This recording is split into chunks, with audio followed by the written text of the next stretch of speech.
দুই চোখে আঘাত ছিল এবং আরো কিছু শারীরিক আঘাত ছিল, যেমন মাথায়, হাতে, অন্যান্য জায়গায়। তবে আমরা আমাদের চোখের যে পার্টটা সেটা দেখেছি, চোখে দেখেছি যে ইনজুরির কারণে চোখ তুলে ফেলার চেষ্টা হয়েছে এবং চোখটা ওখানে আর নেই। ওই অবস্থায় যথেষ্ট ফোলা ছিল, অনেক রক্তাক্ত অবস্থা ছিল। আমরা ড্রেসিং করে ওইটাকে আমরা প্রথমে সার্জারিতে পাঠিয়েছিলাম তাদের চিকিৎসার জন্য। সার্জারি থেকে পরে আবার আমাদেরকে কল দিয়েছে, পরবর্তী চিকিৎসাটা আমরা ওখানে করেছি। তারপরে আরও উন্নত চিকিৎসার জন্য রিপেয়ার বা অন্য কিছু করা যায় কিনা এই জন্য আমরা তাকে ঢাকা রেফার করেছি। এবং 2 ছেলে আর এক ছেলের চোখ উঠাই নিছে।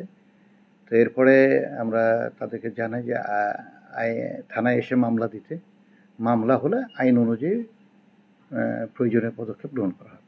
তাদের সাথে আমার অফিসার ইনচার্জের সাথে সাথে নির্দেশ দেওয়া হয়েছে। অফিসার ইনচার্জ অলরেডি তাদের সাথে যোগাযোগ করেছে যে আপনারা একটা অভিযোগ দিন। হ্যাঁ, কারণ আইনি প্রক্রিয়া তো অভিযোগ নেওয়ার পরে আমরা সাথে সাথে এটা করবো।